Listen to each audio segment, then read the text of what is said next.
প্রতিদিনের সকালের কাজকর্ম কিন্তু আমার এই রান্নাঘর থেকেই আগে শুরু হয়। মানে ঘুম থেকে উঠে আগে ঠাকুর দর্শন করি, তারপরে কিন্তু বাসি ড্রেসটাকে চেঞ্জ করি, আর তারপরেই কিন্তু আমি রান্নাঘরে একদম সরাসরি চলে এসে আগে রান্নাটাকে বসিয়ে দিই। যেহেতু পাগলা সকালবেলা খাবার নিয়ে যায়, সেই জন্য প্রতিদিন বলতে পারো মাথার উপর আমার একটা চাপ থাকে যে রান্না বান্না করে ওকে ঝটপট করে একটা টাইমের মধ্যে দিতে হবে। তো সেই জন্য বলতে পারো সকালবেলাটা না আমার খুব ব্যস্ততার মধ্যে কাটে। মানে সকাল 6টা থেকে 9টা পর্যন্ত খুব তাড়াহুড়ো করে থাকি। তাও তো ভালো বলতে হয় যে আগের দিন রাত্রেবেলা আমি ভেবে নিই যে কী রান্না করব কালকে, আর সেই হিসাবেই কিন্তু আমি প্রিপারেশান নিয়ে নিই। মানে কাটাকুটি বাটাবুটি যা যা থাকে সব কিন্তু আমি গুছিয়ে নিই। আর সত্যি কথা সে কারণে কিন্তু আমার অনেকখানি হেল্প হয় রান্নার দিক থেকে, আমি নিজে সেটা বুঝতে পারি। আর শুধুমাত্র রান্নার দিক থেকে বলবো তা কিন্তু নয়, এটা কিন্তু সংসারের দিক থেকেও অনেক হেল্প হয়, জানো তো। মানে এই যে তোমার ধরো আগের দিন রাত্রেবেলা ধরো বোতল ফাঁকা থাকলে সেই বোতলগুলোকে জল ভরে নিলে, তারপর তোমার ধরো রাতের খাওয়ার যে বাসন থালাগুলো পড়ে সেগুলোকে মাজা ধোয়া করে নিলে, তারপর তোমার ওভেন পরিষ্কার থেকে টুকটাক যে কাজকর্মগুলো হয়, ধরো এক্সট্রা কোনো জামাকাপড় পরে রয়েছে সেগুলোকে ভাঁজ করে জায়গা মতো রেখে দিলে। তো এরকমটা না আমি করে থাকি। শুধু যে রান্নার দিক থেকে বলবো তা নয়, আমি কিন্তু রাত্রেবেলা টুকটাক অনেক কাজকর্ম গুছিয়ে নিই আগের দিনের জন্য। যেহেতু আমার সংসারটা আমাকে একা সামলাতে হয়, পুরো সংসারের কাজকর্ম আমি সবটাই একা করি, তো হেল্প তো করার মতো কেউ নেই। তো সেই জন্য এইভাবে করি বলে না সত্যি আমি অনেকখানি বুঝতে পারি, আমার অনেকখানি হেল্প হয়। মানে আগের দিনের কাজকর্ম যদি একটু গুছিয়ে নিতে পারি তাহলে সত্যি অনেক হেল্প হয়। যাই হোক, আগে ইন্ট্রোটা দিয়ে নিই, তারপর অনেক কথা হবে। Har Har Mahadev. Hello everyone, good morning. আবারও একটা নিউ ভিডিওয় তোমাদের সবাইকে অনেক অনেক স্বাগত, অনেক ভালোবাসা। যে যেখান থেকে আমার এই ব্লগটা দেখছো, আশা করছি সকলে খুব ভালো আছো, সাথে সুস্থ আছো। আর আমরাও কিন্তু বেশ ভালো আছি। তো এখন ঘড়িতে বাজে ওই তোমার 9:45 মতো। এখন থেকে তোমাদেরকে সাথে নিয়ে আমি আমার ব্লগটা স্টার্ট করলাম। আশা রাখছি আজকের ব্লগটাও কিন্তু তোমাদের বেশ ভালো লাগবে। তো অবশ্যই অবশ্যই বন্ধুরা পুরো ব্লগটার সাথে থাকার কিন্তু অনুরোধ রইল। তো ওই যে বলছিলাম যে আগের দিন যদি একটু গুছিয়ে নিতে পারো, সত্যি কথা নিজেরাও বুঝতে পারবে যে তোমার নিজের হেল্প, মানে তোমার নিজের হেল্প তুমি নিজেই করলে কিন্তু, যেটা আমি নিজে খুব ভালো করে বুঝতে পারি আর আমি কিন্তু করেও থাকি। মানে এই যে তোমার সকালবেলা একক্ষেপে আমার কাজ হয়ে যাচ্ছে, আর তারপরে তোমার তার মানে পাগলা খাবার নিয়ে বেরিয়ে যাওয়ার পর আমার কিন্তু বাসি ঘরের কাজকর্ম খুব ভালোভাবে শুরু করি। এমনি রান্না করতে করতেও আমি করে থাকি, তবে ও বেরিয়ে যাওয়ার পর আমি একদম ঠান্ডা মাথায় ঘরের যে ডাস্টিং ফাস্টিং থাকে সব একদম ঠান্ডা মাথায় করে থাকি। যাই হোক, তারপরে কিন্তু দুপুর যে টাইমটা রয়েছে, মানে বিকেল টাইমটার দিকে, মানে কী বলবো, ওই তোমার 3টে 3:30 ওই টাইমের পর থেকে কিন্তু ঘর ঝাড় দেওয়া, ঘর মোছা, তারপর তোমার রান্নার জোগাড় করা, তারপরে তোমার সন্ধে আরতির জোগাড় করা, সেগুলো করতে থাকি। শুধুমাত্র সন্ধে 7টা 8টা এইটুকু টাইম খুব ভালোভাবে ফ্রি থাকি, 8টা 8:30 পর্যন্ত। তো ওই টাইমটা না বসে বসে আমি এডিটিংয়ের কাজগুলো করে নিই, কিংবা কখনো কখনো ভয়েসও দিয়ে দিই। আর তারপরে কিন্তু 9টা থেকে শুরু করে ওই তোমার রাত 11:30 11টা পর্যন্ত আমার কাজ চলতেই থাকে। মানে রান্নার যে জোগাড়গুলো আছে সেগুলোকে করে নিই।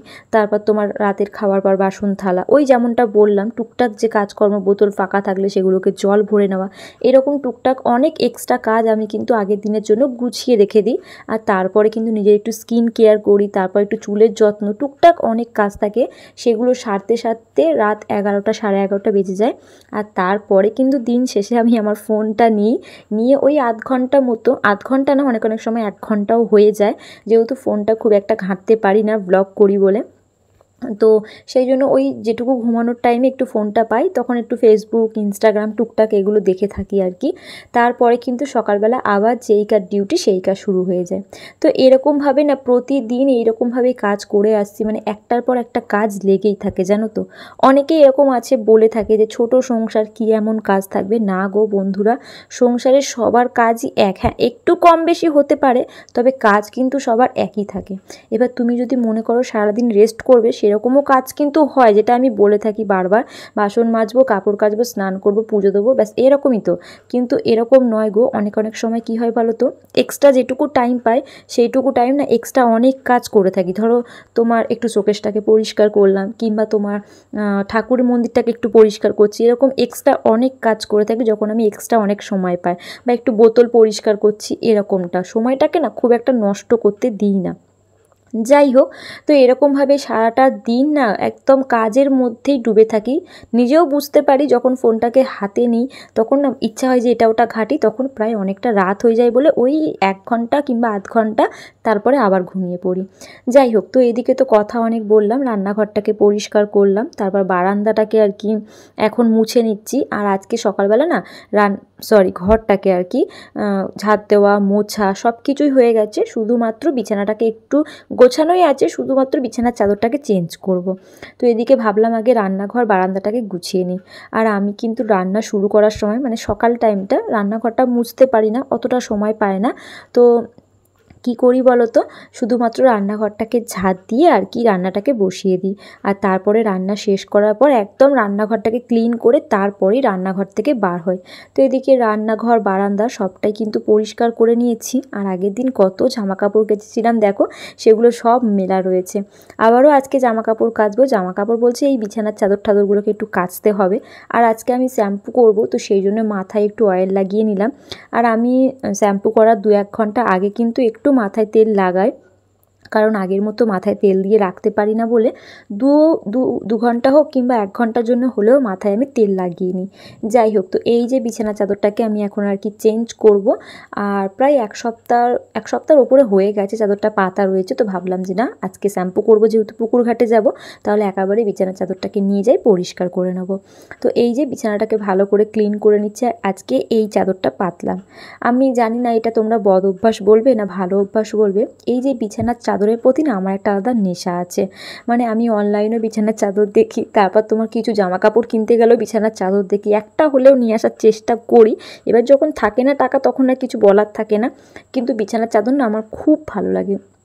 মানে হয় না যে একটু নতুন নতুন বিছানার চাদর পাতবো, আমার খুব ভালো লাগে জানো তো। এই 9 করে আমার কাছে কিন্তু 7-8টার ওপরে বিছানার চাদর আছে, 8টার ওপরে ধরো, 9টা মতো তো হবেই বিছানার চাদর আমার, সব নতুন নতুন আর কি পাতি। তারপরেও ইচ্ছা হচ্ছে যে আরও 4-5টা চাদর কিনি। মানে আমার বিছানার চাদরের প্রতি একটা আলাদা টান আছে, যেটা আমি খুব ভালো করে বুঝতে পারি। এবার তোমরা আমাকে সেটার জন্য বদ অভ্যাস বলবে কিংবা ভালো অভ্যাস বলবে আমি জানি না, আমার কিন্তু বিছানাতে সত্যি চাদর পাততে খুব ভালো লাগে, সেটা আবার নতুন নতুন চাদর হবে, খুব ভালো লাগে। তো এদিকে বিছানাটা গোছানো হয়ে গেছে, আর কোলবালিশের কাভারটাকে এখনও পরানো হয়নি, ওটা সন্ধেবেলায় ফ্রি টাইমে করে নেবো আর কি। তো এই দেখো, এই যে বিছানাটাকে একদম টান টান পরিপাটি করে গুছিয়ে নিয়েছি। সারাদিন এরকমই থাকে, তবে যদি পাগলা বাড়িতে থাকে তাহলে আর এরকম থাকে না। শুধু বিছানা কেন, আমার ঘরটাও ওলট পালট থাকে যদি পাগলা বাড়িতে থাকে। আর আমি একা থাকলে ঘর বাড়ি এরকমই পরিপাটিই থাকে, জানো তো। তো এর ফাঁকে গেলাম স্নান করতে, স্নান শ্যাম্পু কমপ্লিট করে এখন আর কি ভাইকে স্নান করিয়ে নিচ্ছি। আর এরপরে আমি আমার পুজোটাকেও কমপ্লিট করে নেব। পুজো কমপ্লিট প্রায় হয়ে এসছে, এখন জাস্ট একটু আর ধূপ ঘুরিয়ে নেব। আর এখনও পর্যন্ত আমি সেরকম একটা ভারী টিফিন করিনি, শুধুমাত্র ছোলা বাদাম খেয়েছিলাম। আর আগের দিনকে পাগলা দুটো হ্যাপি বিস্কিটের প্যাকেট নিয়ে এসেছিলো, তো ওই তার মধ্যে একটা প্যাকেট আর কি মানে বিস্কিট খেয়েছিলাম। তো ভাবছি পুজো কমপ্লিট করে কিছু খাবো, তো দেখলাম সিমুই রয়েছে, আর এই সিমুইটা আমার খুব ভালো লেগেছে। তো দুধও ছিল, তো একটু দুধ গরম করে সিমুইটা খেয়ে নেব। আর কি বলো তো বন্ধুরা, আবার একটু হালকা ফালকা রেস্ট নেব ভাবছি, কিন্তু এখনও অনেক কাজ পড়ে রয়েছে। ওই যে পুজো দিলাম, ঠাকুরের থালা বাসনগুলোকেও মাজতে হবে। তো ভাবলাম আগে আমি টিফিনটা করি, কারণ ওই 11:30 পৌনে 12টা মতো বাজে, আমি এখনও ভারী টিফিন কিছু করিনি। তো এই জন্যেই সকালবেলা আমি যা হোক করে হলেও পাগলার সাথে এক মুঠো ভাত খেয়ে নিই, জানো তো, যেটা খুব ভালো হয় আমার জন্যে। তো যাই হোক, এই যে এখন সকালের টিফিনটা হালকা ফালকা করছি। আর সকালবেলা ওই যে কি রান্না করেছিলাম বলো তো, ডাল করেছিলাম রসুন দিয়ে আর কি, রসুন টমেটো পেঁয়াজ কাঁচা লঙ্কা দিয়ে। আর রসুন ডাল করলে আমাদের ঘরে খুব ভালোভাবে শেষ হয়ে যায়, তাই রসুন ডালটাই করি, মানে পাগলারও ভালো লাগে আমারও ভালো লাগে। আর এখানে আছে কাঁকরোল আলু ভাজা, আর সাথে করেছিলাম একটু ভাত, ব্যাস এইটুকুই। আবার আমাকে দুপুরে রান্নার জোগাড়টা করতে হবে। ফ্রিজে ওই মাছ বলতে কিছু নেই সেরকম একটা, শুধুমাত্র চিংড়ি মাছ আছে। তো চলো এখন হালকা একটু রেস্ট নিই। তো বন্ধুরা, এখনকার মতো ব্লগটা আমি এখানে এন্ড করছি, তবে কিন্তু আমার এখনো অনেক কাজ পড়ে রয়েছে। সবে তো খেলাম, এরপর রান্নাঘরে যাব। ফ্রিজে রয়েছে তোমার চিংড়ি মাছ, চিংড়ি মাছটাকে বের করে একটু পরিষ্কার করব। আর সব রকম সবজি আছে ফ্রিজে, সব রকম সবজি দিয়ে চিংড়ি মাছের তরকারি করব। তো সেগুলো কাটাকুটি রয়েছে, মানে সব রকম সবজি কাটবো, চিংড়ি মাছটাকে পরিষ্কার করব। আর তারপরে কুলেখাড়া শাকটাকে ধোবো, চাল ধুয়ে ভিজিয়ে রাখবো। আর তারপরে এই দেখো কত জামা কাপড় পরে রয়েছে। চেয়ারে। তো সেগুলোকে সব ভাঁজ করব। তারপরে এই যে পুজো দিলাম ঠাকুরের থালা বাসনগুলোকে, সেগুলোকে মেজে উপর করব। তারপর বোতলগুলো কয়েকটা ফাঁকা রয়েছে, সেগুলোকে ভরা হয়নি, সেগুলোকে ভরবো। টুকটাক অনেক কাজ পড়ে রয়েছে জানো তো। তো ভাবছিলাম একটু আড়গোড় দেবো বা এডিটিং করব, কিন্তু হবে না, অনেক কাজ পড়ে রয়েছে। তো চলো আমি ব্লগটা এখানে এন্ড করলাম, না তো ব্লগটা অনেকটা বড় হয়ে যাবে। তো তোমাদের পুরো ব্লগটা মিলিয়ে কেমন লাগলো অবশ্যই কিন্তু কমেন্টে জানিও। দেখা হচ্ছে নেক্সট আবারও একটা ব্লগে বিকেল 5টায়। ততক্ষণ অবশ্যই তোমরা ভালো থেকো, সুস্থ থেকো আর এই বোনটার পাশে থেকো। তো চলো বন্ধুরা, আজকের মতো এই পর্যন্ত, টাটা।